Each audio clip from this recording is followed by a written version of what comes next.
So our first speaker tonight is Brandy Brown, to be followed by Jenia Tennant.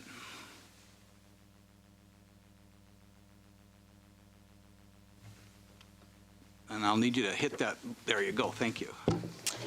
Educators serve a purpose in the lives of children to connect them to educational success within their community and their career paths and college career. The school district has failed to serve quality education to African American children.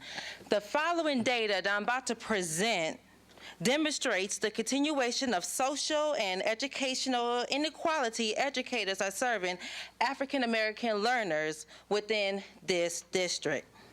The data shows that Rockford's African American students' graduation rates, standardized testing, and classroom school performances are low when compared to their white peers, which is the result of the racism experienced within the schools. Historically and presently, African American students experience racism. First, the racism these children experience creates the worst psychological damage of miseducation. This illustrates schools as crime scenes when psychological damage of miseducation takes place. Miseducation happens when the decisions making for African American learners does not include a racially and culturally comprehensive curriculum, racially and culturally conscious and competent educators, pedagogy, and framework to address the many complex social issues that confront African Americans in society, and as well as talent and recruit to hire of racially and culturally competent educators. Miseducation leads to a vagabonded path towards individual self-hatred or racial identity. Enough is enough. It is time for the status quo education to end with learning while black, healing racism, miseducation of the black child workshops to be conducted within our district. Thank you, Brandy. Thank you. Jenia Tennant, to be followed by Elsie Wilson. Good evening, everyone. I'm actually a parent from Westview. I'm only here because there was a situation at the school that I was told that I wanted to have a conversation with another parent, and I was told that you cannot speak. The parents cannot communicate. I found out later, which the incident happened 2 weeks ago, that that's not true. And so I haven't heard anything back. I'm in the schools Monday through Friday checking on my child, and I haven't heard anything back from the board, so I was concerned. So that's why I'm here. Okay. Thank you. Thank you. Elsie Wilson, to be followed by Prophet Youssef. I have a series of questions. Is District 205 pushing kids out? Is District 205 closing the school discipline for elementary school suspensions? Are there disparities in suspensions between whites and minority students? Most in the advocacy field pretty much is aware that there are high rates of suspensions related to young males of color than to other population in the school settings. Do our schools use punishment to drive students out of the classroom? Does District 205 actually encourage dropout in response to pressures from task-based accountability? Example, No Child Left Behind Act, which creates incentives to push out low-performing students to boost overall test scores. One thing is clear to many education professionals, and that is suspensions does not work to solve the problem. But the fact that suspension is still so rampant in the United States school suggests some attitudes of teachers and administrators toward pushing disruptive students out of the classroom has not changed. Thank you.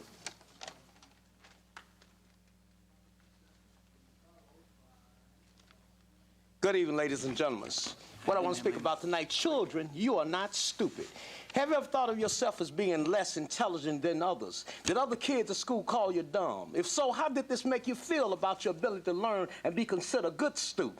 I know someone who was held back in first grade and lived with the stigma of being academically slow for the rest of his school career. Yes, he had difficulty with classes that focus on reading, math, and writing, but I assure you, he was not stupid. He had above average artistic skills and was one of the most creative persons I know. Perhaps you know someone like this, or maybe this is similar to your story.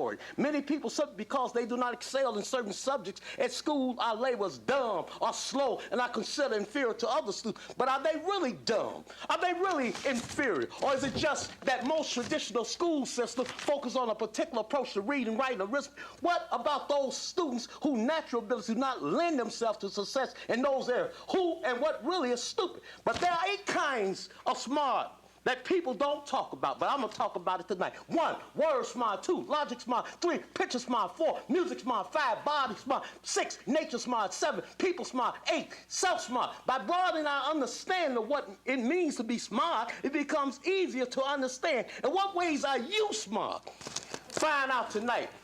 And use your smartness to become successful in life. And the man I was just talking about was the first African American to get the Congressional Medal of Honor in Vietnam. His name was James Anderson Jr. Thank you for allowing me to speak. Thank you. Allison Wing to be followed by Henry. So good evening, ladies and gentlemen. On our hands, we have had some rather interesting overseas travel expenses. So 3 administrators are going to be sent all the way to Madrid, Spain on the mission of employee recruitment. A total of $11,147 will be spent on this trip.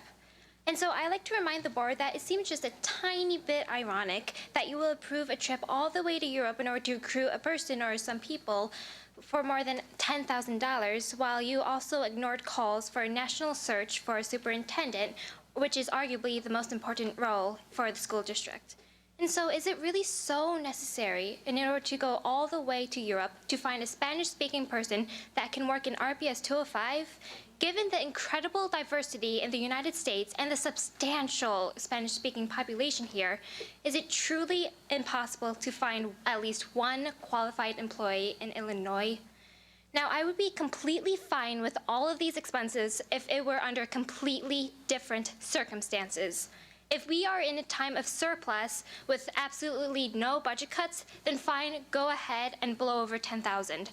If more than a dozen schools were not short on paper, then go ahead and send some people to Europe. And if supplies are really $2.5 million higher, then doesn't that just call for a tiny bit more careful spending?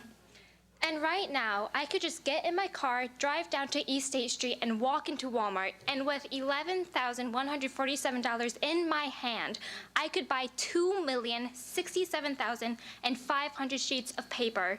Imagine how much more students can gain if you spend money correctly. Just think of the possibilities that could come true.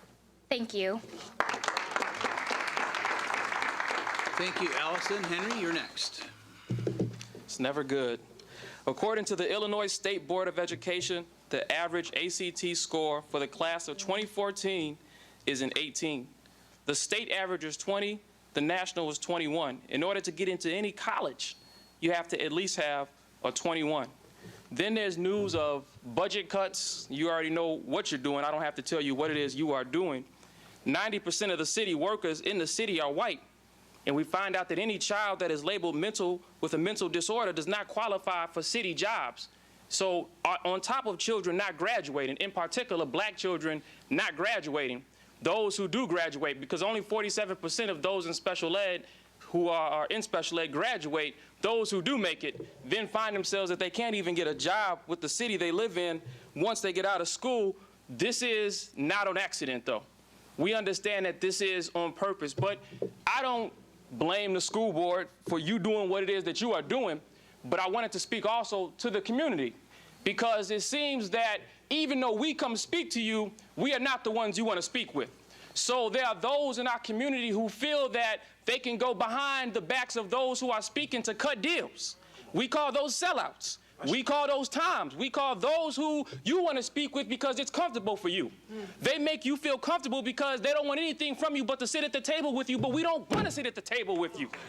And you are forcing our hand to have our own. See, the reality is you'll never be able to give us what's needed. You don't have enough jobs for your own.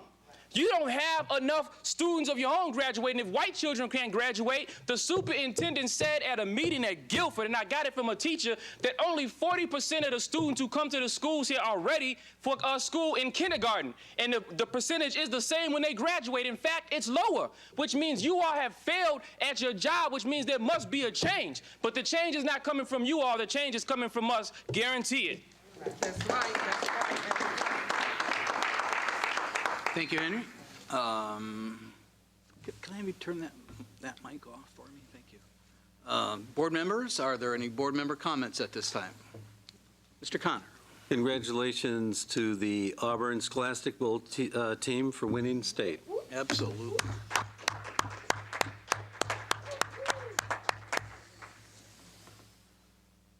Any other board member comments? If not, we'll move on to the consent items. The consent items including meeting minutes from March 10th, 2015, payroll, accounts payable, purchase orders, contracts under $10,000, and travel. The following bid recommendations: Spring Creek Elementary School boiler and window replacement projects, the E-rate 2015 infrastructure, and the keyless card access installation. The following recurring contracts: the Ombudsman Program for Alternative Education Services Agreement, the Kids at Core contract, and the other consent items including monthly investment report for February 2015, the financial results year-to-date through February 2015, the interest transfer for February 2015, and the Freedom of Information log. Is there a motion and a second to approve the above consent items? So moved. Moved by Mr. Connor. Second. Second by Mr. Rollins. Are there any consent items that board members wish to have pulled for separate consideration? Mr. Rollins? Or No. I'll pull 9B and 10B. NB? Okay. Ms. Jackson? So 7E, Seven. F, 8, 9A, All of 8? yes, Okay. And 9A? 9A, Okay. Okay. I'll have the coordinator then call the roll on the approval of the consent items not pulled. Ms. Jackson? yes, Mr. Rollins? Yes. Mr. Scrivano? Yes. Mrs. McCulloch? Yes. Dr. Harner? Yes. Mr. Connor? Yes. Mrs. Powers? yes, The motion passes unanimously. I will start with item 7E, which is the contracts under $10,000 for a motion and a second. So moved. Mr. Connors moved. Second. Second by Dr. Harner. Is there any discussion on 7E, the contracts under $10,000? Ms. Jackson? So for the Mind's Eye Consulting and the Focus 5, is it possible to get detail for the training mileage that was claimed? And then the travel for the Mind's Eye, and then the travel expenses for Focus 5 Incorporated? Somebody in purchasing, maybe?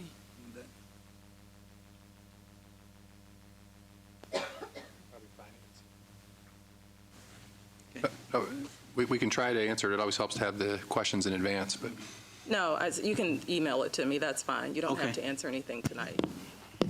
In terms of the contract, and I haven't exactly looked at it, but if it's just, we're asking the board to approve a contract, we might not yet have any expenses associated with it. So unless this is a contract, we'll get back to you, but there might not be any expenses incurred yet, since it's just the formation of a contract and not the payment of an invoice. Okay, it's the contracts, POs under 10,000, the dates are 3/11, so if you don't have it when you get it, I just want the detail for the mileage for both of those. One is mileage and then the one training expenses. Most definitely. Thank you. Then we'll move on to 7F, which is travel. I'll take a motion and a second for that. I'm sorry, we have to vote on that one. Sorry, I have the coordinator call the roll on the approval of 7E. I jumped ahead. Mr. Rollins? Yes. Mr. Scrivano? Yes. Mrs. McCulloch? Yes. Dr. Herner? Yes. Mr. Connor? Yes. Mrs. Powers? Yes. Ms. Jackson? No. The motion passes with 6 yeses and 1 no. Now I'll take a motion in a second for the consent item 7F to travel. So moved. Mr. Connors moved. Second. Dr. Harner second. Any questions or discussion on travel? Mr. Rollins. I guess this is where the trips to Spain show up, so can someone speak to that? Be Colleen Cyrus. Is she here? I mean, the last detailed discussion I remember about this is they actually converted to like teleconferencing interviews. Right, but my understanding, and Okay. Ms. Lumpkin, are you familiar with this contract? Yes, I'll try and answer the questions on behalf of Colleen Cyrus. Okay. So, Mr. Rollins, you. So the question was raised by one of the speakers, why are we sending people to Spain? The program, there was participation in the program last year.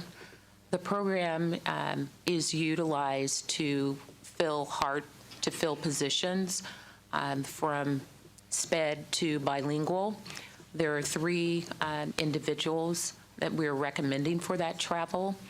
The travel expenses are paid through a grant to cover all of the cost. That was going to be one of my questions, because I did remember that the government of Spain actually reimburses us for the costs incurred in doing Yes, this. that is That's why we correct. signed off on it. Although I still do remember that we used to, I mean, at some point, we were doing this by teleconference, I thought. So that apparently didn't work out. My understanding is it wasn't as effective, and we still have significant need in that area. And again, it's fully reimbursable. Mrs. Powers? The person one of the people we sent to Spain last year, though, is no longer with us. So my concern and why I'm not going to support this, whether it be grant funded or not, those are still taxpayer dollars, and I don't feel like we have done a good job of being selective with who we send over there. Last year's person is no longer with us. Just to clarify, Ms. Lumpkin, I believe the funding source are not grant dollars, but they're funded by Spain, the government of Spain. Government of Spain. I apologize. Thank you for the correction. Any other questions? Now I'll have the coordinator call the roll on the approval of 7F travel. Mr. Scrivano? Yes. Mrs. McCulloch? Mrs. McCulloch, I didn't hear. Okay. Dr. Herner? Yes. Mr. Connor? Yes. Mrs. Powers? No. Ms. Jackson? No. Mr. Rollins? Yes. The motion passes with 5 yeses and 2 nos. The next are the bid recommendations. Ms. Jackson, did you want those together or separately? Together? Okay. I'll now take a motion and a second for the 3 items, 8A, B, and C, which are the bid recommendations. So moved. Moved by Mr. Connor. Second. Second by Dr. Harner. Any questions or discussion? Seeing none, I'll have the coordinator then call the roll on the approval of the bid recommendations 8A, B, and C. Mrs. McCulloch? Yes. Dr. Herner? Yes. Mr. Connor? Yes.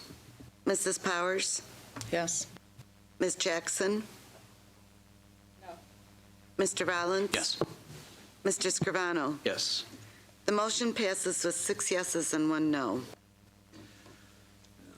Would you like to do 9A and B together or separately?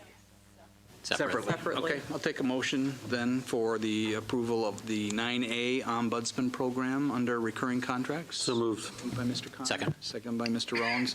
Any questions or discussion on the Ombudsman Program? Ms. Jackson? So has the amount of the recurring contract remained the same, the dollar amount? We don't have the right person here. The contract is specifically for pricing per student, and so depending on students that we enroll, the pricing is specific to students. It's 1.7 million, correct? So was that what so my question was, has it changed from last year, do we know? Because how many years have we had this contract? I believe this is going to be the 3rd year of the contract. This is the 3rd year. I don't have last year's contract, but I can get that to you. Okay, and so I'd like to know that. And then it also talks about, was there a presentation at Ed Committee? Because part of this talks about implementation and assessment, and so I'm assuming that we're looking at that data before we're approving this contract. So that's already went through Ed Committee then? We didn't bring the contract through Ed Committee, but there is an annual update on alternative education to Ed Committee. And that's already taken place? Yes. Okay. Any other questions? Ms. Powers? So on page 2, it does show where the cost per student has gone up over the last 3 years, from $37.71 to $38.84 to now $4,000. Or that's the projected. I guess I'm trying to understand why the cost is going to go up when we've demonstrated stability. We've been with you for 3 years. We're going to go out another 3 years. I mean, is there no benefit for maintaining the relationship is my first question. This is the pricing we've been able to negotiate with the vendor. That's all I can say, really. I think it's really poor. Who paid for this? I don't know.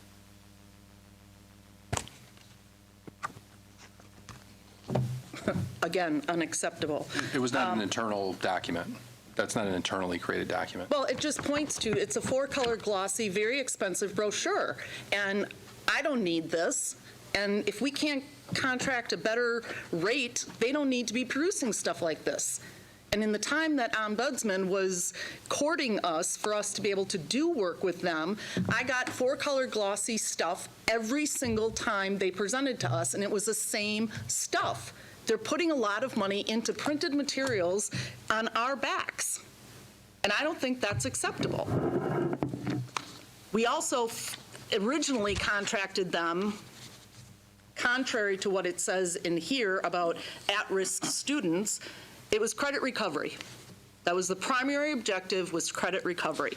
And I don't see anything in here specific to credit recovery. So in the contract, it does talk about the reports and what Ombudsman is to provide to us. I would like the reports. There should be standard reports for each of the last 3 years. I want everything broken down. Whatever they're giving us, I would like those exact same reports for the last 3 years.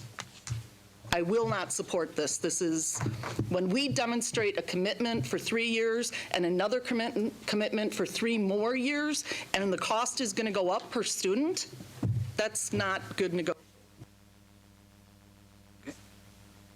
Any other questions or comments?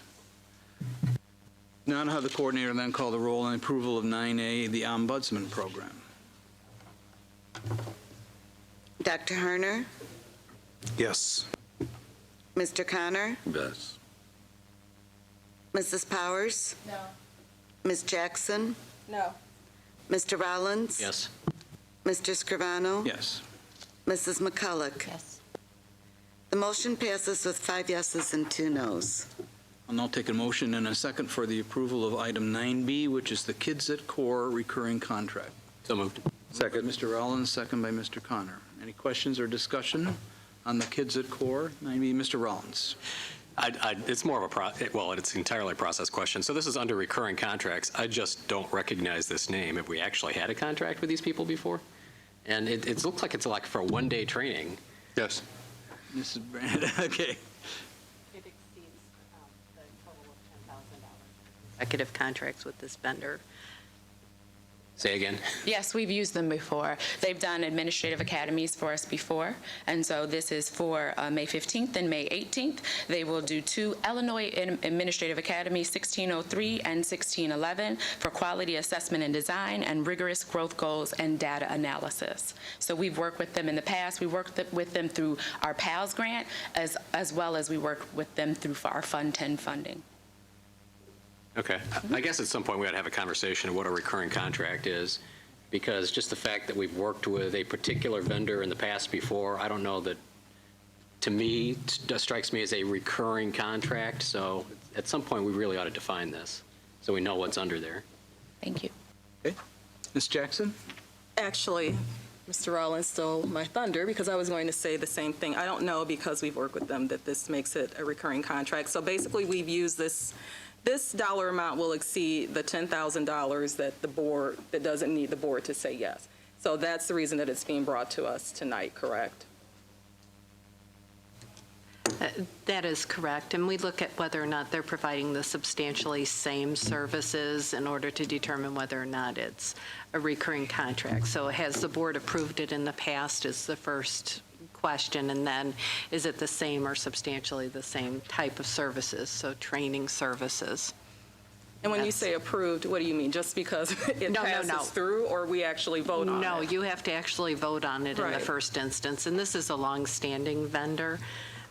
So it's been one. The coordinator then call the roll on the approval of the Kids at the Core recurring contract. Mr. Connor? Yes. Mrs. Powers? Yes. Ms. Jackson? No. Mr. Rollins? Yes. Mr. Scrivano? Yes. Mrs. McCulloch? Yes. Dr. Harner? Yes. The motion passes with 6 yeses and 1 no. Okay, we'll move on to item 10B under other consent. I'll take a motion in a second for the financial results year to date. So moved. Moved by Mr. Connor. Second. Second by Mr. Rollins. Questions or discussion? Mr. Rollins. Yeah, I just had a question. The executive summary, it says that under utilities fuel, we've spent $1.2 million more than last year at this time due to electricity costs.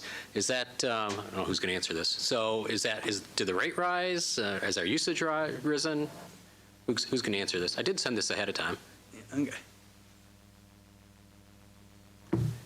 The superintendent? Okay. I didn't get it. Oops. I'll check. Okay. I'll get back to you on that. All right, I sent it over the weekend. Okay. So we don't know why our electricity costs are $1.2 million more than last year? Off the top of our head, we don't? The biggest issue, what's going on right now, is we're changing from a cash basis accounting to accrual-based accounting, modified accrual. So essentially what's happening is as the bills come in, instead of looking at everything as if it was at your home, which would be, you pay the bill when you recognize the expense when it comes in. What we're doing is we're recognizing it right away when it comes in. So we've actually, the bills, even though the board hasn't approved those bills yet, we know that we see them, they're waiting to be paid. We're including those as expenses because those are expenses we have. So that's part of that process as we change from cash basis accounting to accrual-based, modified accrual accounting. So that's what we're seeing in a lot of that. If somebody could just chase that down and let me know for sure. Thanks. Ms. Jackson. So I have a couple of questions, and they don't have to be answered now, but when I look at this, I'm looking at pupil transportation. We spent over $35,000 more this year, but I know now we're in a zone plan, we have less buses and different things like that, so I'm just wondering if that has any impact on this. The other one is for professional services. I like a definition of what that means, of what that is, and then I guess examples of professional services.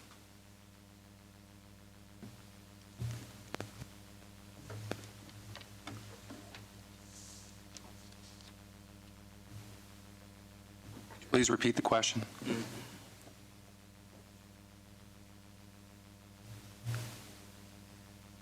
For the pupil transportation, we've spent $35,000 more this year than the prior year. So I'd like to know why that is. And then for the professional services, it said expenditures are approximately $1.8 million, the definition of what professional services are, and then some examples of those. Okay. Mrs. Benson or Ms. Talbert Scott, did either of you have an answer tonight, or should we? I don't need an answer tonight. You can just send it to me. Thank you.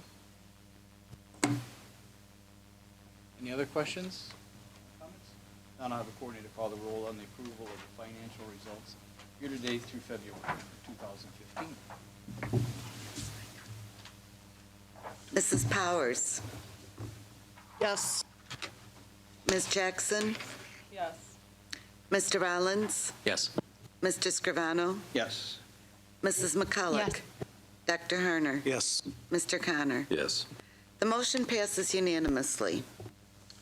Thank you. We will now move on to the closed session consent items, including the following items: the appointment of Trevita Redmond as 10-month high school assistant principal, a resolution authorizing dismissal of non-tenured administrators, resolution authorizing dismissal of probationary teachers, resolution authorizing dismissal of temporary and part-time teachers, a resolution authorizing dismissal of a fourth-year probationary teacher unsatisfactory performance, resolution authorizing dismissal of non-tenured administrators, a resolution authorizing reclassification of certified district administrators to teacher status, and the HR organizational report and professional development report. And the following student closed session discipline items in which expelled or suspended students are prohibited from being on school grounds and school-sponsored activities without the prior written permission of the principal. The following students, AR-1, ELC 2 and 3, DJM4, TCD 24, are expelled for the remainder of this school year and the first semester of next year.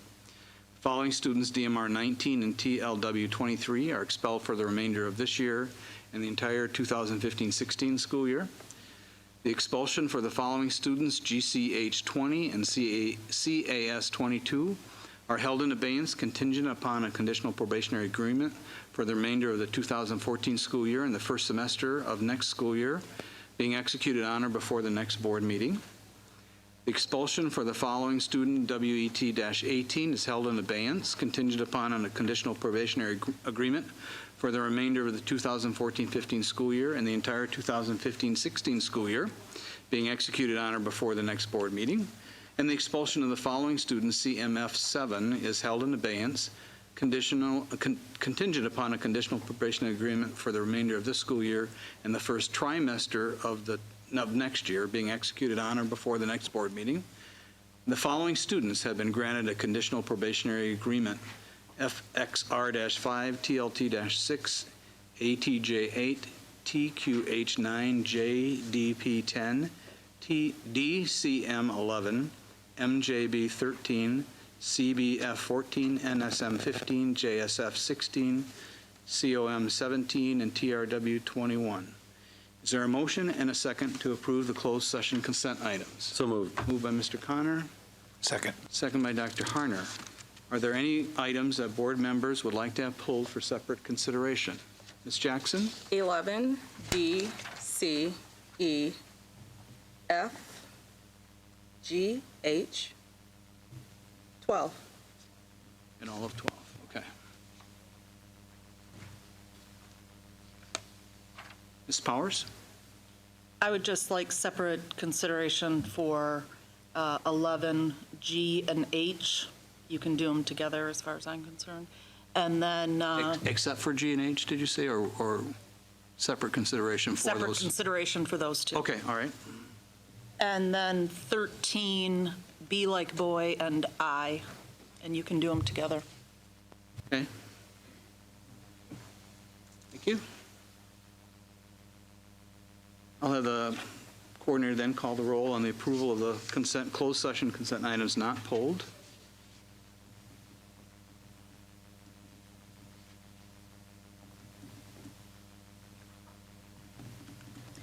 Ms. Jackson?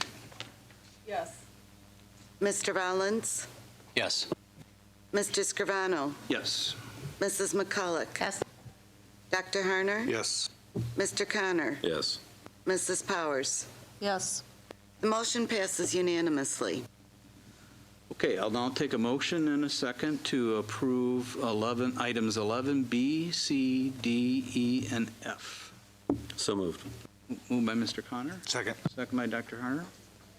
There's no questions or discussions, so I'll have the coordinator then call the roll on the approval of 11B, C, D, E, and F.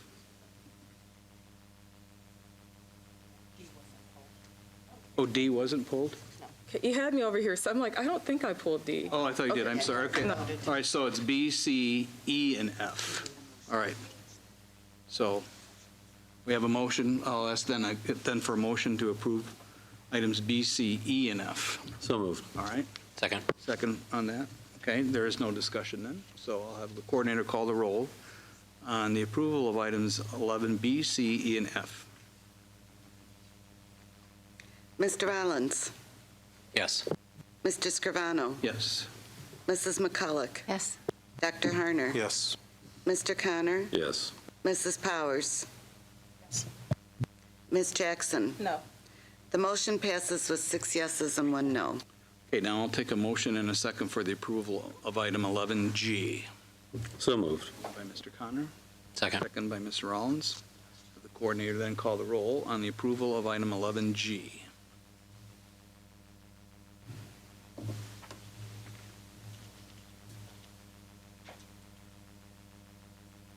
Mr. Scrivano? Yes. Mrs. McCulloch? Yes. Dr. Harner? Yes. Mr. Connor? Yes. Mrs. Powers? No. Ms. Jackson? No. Mr. Rollins? Yes. The motion passes with 5 yeses and 2 nos. And I'll take a motion and a second for the approval of item 11H, which is the HR organizational report. So moved. Moved by Mr. Connor. Second. Second by Mr. Rollins. Coordinator call the roll. Mrs. McCulloch? Yes. Dr. Harner? Yes. Mr. Connor? Yes. Mrs. Powers? No. Ms. Jackson? No. Mr. Rollins? Yes. Mr. Scrivano? Yes. The motion passes with 5 yeses and 2 nos. Okay, I think I'm on to the next page. I'll take a motion and a second for the approval of item 12, student discipline. So moved. Moved by Mr. Connor. Second. Second by Dr. Harner. The coordinator then call the roll on the approval of student discipline items listed under number 12.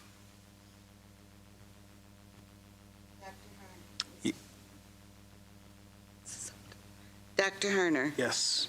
Mr. Connor? Yes. Mrs. Powers? Yes. Ms. Jackson? No.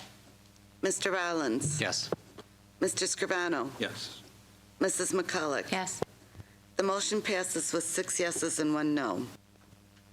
And I'll take a motion and a second for the approval of items 13B and I. So moved. Moved by Mr. Connor. Second. Second by Dr. Harner. Have the coordinator then call the roll on the approval of items 13B and I.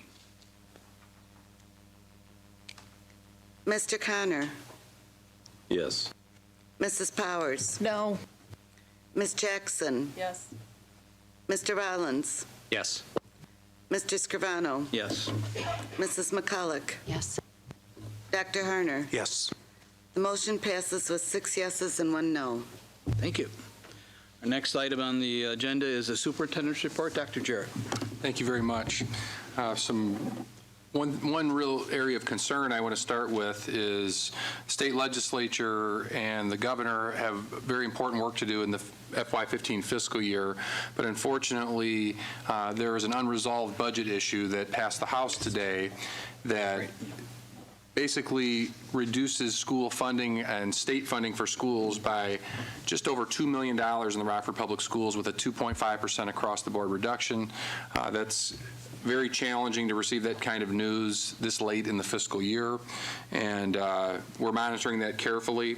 We're also concerned as we look at the FY16 budget. There's a lot of work to be done to provide the level of funding that is needed for increased state funding.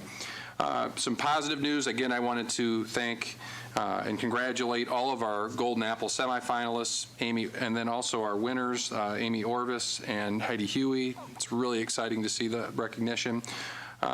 Mrs. Bachman invited me to her class for the Race to Feed, and we were able to work with some students at Barber today. That was a wonderful experience. Finally, as Mr. Connor pointed out, we want to congratulate our state champions at Auburn, and looking forward to visiting the Building Trades Expo this week to see some students that are going to learn about careers at the 8th grade level. Some excellent opportunities for students, and I appreciate the district's continued partnership there. Thank you, Mr. Scrivano. Okay, we'll move on to committee reports and start with Ms. McCulloch for the Education Committee report. Education Committee has not met since our previous board meeting. We do have a meeting scheduled for April 6th. That's Monday at 5:30 in this room, where we'll be discussing the new recommendations for the code of, or any changes for the code of conduct for next year. Okay. Mr. Rollins, the Operations Committee report. The Operations Committee also has not met. I do want to emphasize that we have changed our meeting date at the request of the administration for April. Normally, we meet on the first Tuesday of the month. We are instead going to meet on the third Tuesday of the month, April 21st at 5:30 here in this room. And we will be taking a look at the first public look at the draft budget for fiscal year 16.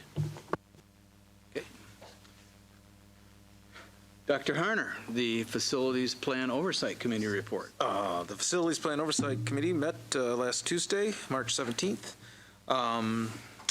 We looked at a whole bunch of detailed reports with respect to the facilities bids, expense status, and progress. We can state that the progress is moving along pretty well, and financially things are in good shape as well. Without going into great detail, there are reports out on board docs that detail out every single project that has happened and the status of it. Those reports continue to evolve ever so slightly, but I think they're in pretty good shape and give a very detailed both overview and project by project, building by building status of where things are. We spoke about communication plans for the schools.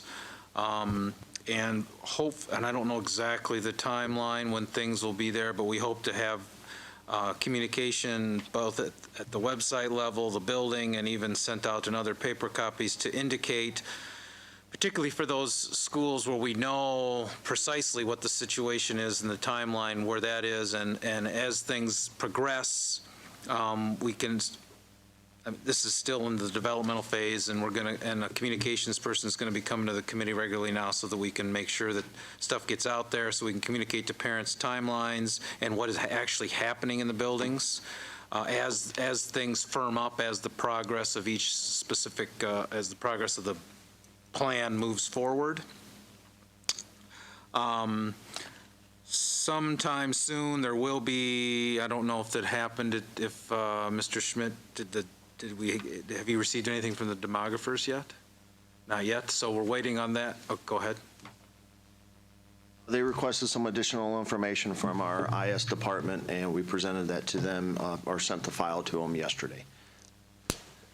So just in general, as we have engaged demographers through a process in order to look at the zones with respect to what the new with the new footprint of the district elementary schools, and then we also spoke briefly about how that will affect or may affect both the secondary and high school zone situations. The last area that we touched on was to create a process with respect to those schools that are identified and as closing, and there's still a little bit more work that needs to be done on this, but we committed to create a committee that will include 3 members of the actual Facilities Plan Oversight Committee, members of the school district, people from the city, the county, and the park district to talk through and then how to engage and to figure out a process to engage the community appropriately in order to plan effectively for those schools as they are taken offline. The next meeting is also scheduled for April 21st at 7 o'clock. So, Todd, we maybe should consider rescheduling potentially, or Todd's going to be running back and forth between meetings. So, and Mike has got to be at 2 places at once, so he can Skype into one maybe. So, anyway, Mrs. Powers. I was wondering if, whether it be at ops or at the facilities, I know you haven't met, but has anybody gotten any feedback about the parking situation over at Guilford the night of the regional final? Because it was deplorable. And I don't, from what I understand, the field house is done, the parking's done. What it is what it is, which is no sidewalks and an extreme safety hazard when something like that's going on. We'll ask Guilford. Nothing was brought to my attention about that specific event. Well, I got a lot of feedback. Sidewalks where? So it turns out that I clocked it because I had to walk 3/4 of a mile because it was, the entire parking lot was full. The parking lot over there was on the other side of the building. I don't know that it was full, but the street that you turn down off of Shaw it is?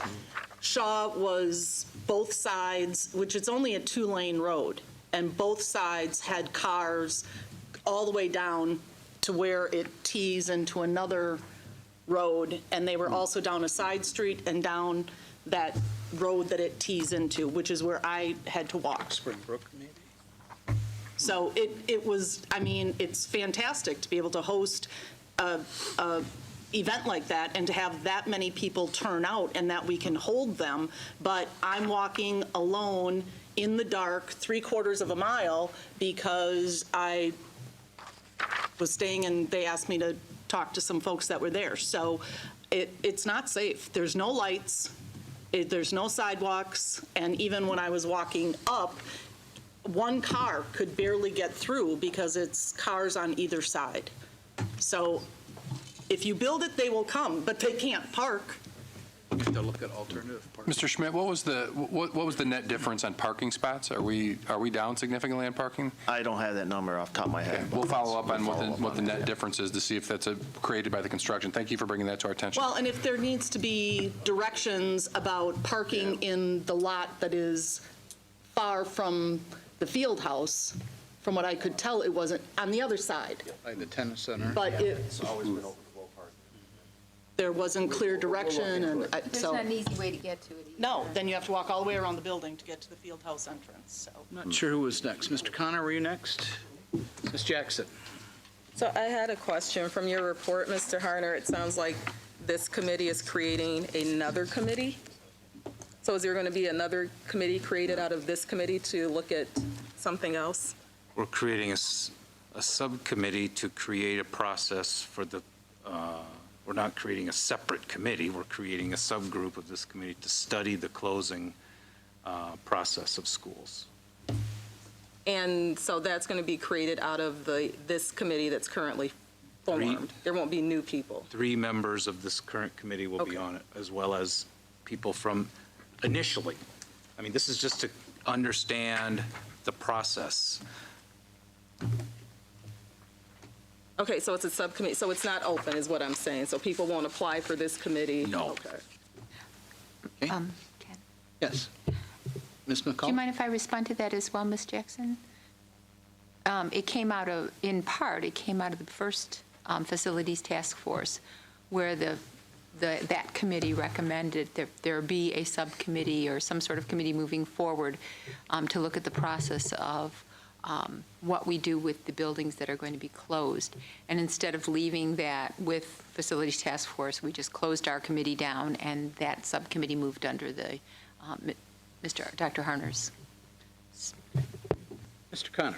And could I just say that part of the reason, there were people that were already recommended from the previous committee to be on that committee, and so that was, I think, part of where the membership or the group is that are moving on to there. Thanks for letting me reply.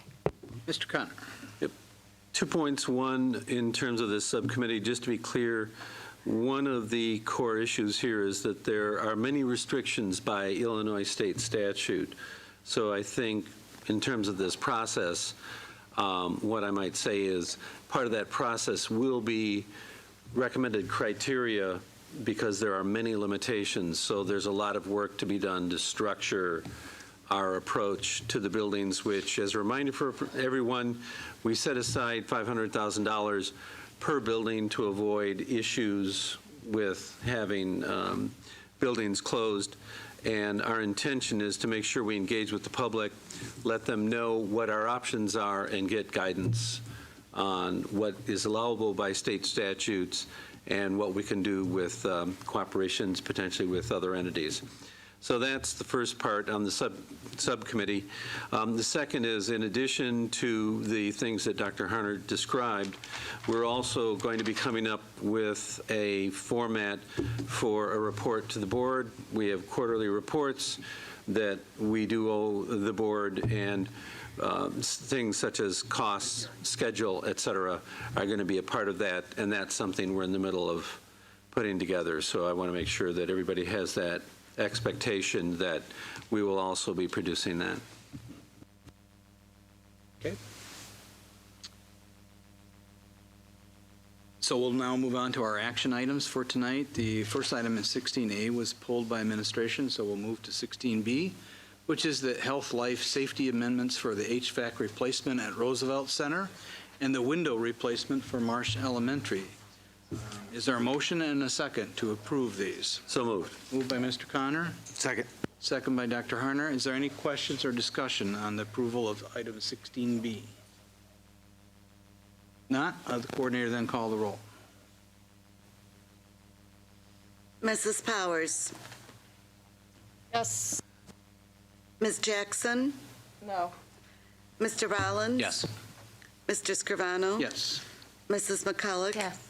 Dr. Harner? Yes. Mr. Connor? Yes. The motion passes with 6 yeses and 1 no. Thank you. We'll now move on to the board policies that were presented. 2 of the policies are being pulled for a little final improvement, so items D and E are being pulled. So I'll take a motion and, well, let me first ask, are there any policies you wish to have separately approved? Ms. Jackson? So you're asking for, well, no, so then can't have discussion, correct? Okay, so I'll take a motion then to approve the board policies C and F through P. So moved. Moved by Mr. Second. Connor, second by Mr. Roth. Is there questions and discussions? Ms. Jackson? I have a question on the board policy for the substitute teachers. Is it guest teachers, or is it still substitute Okay. teachers?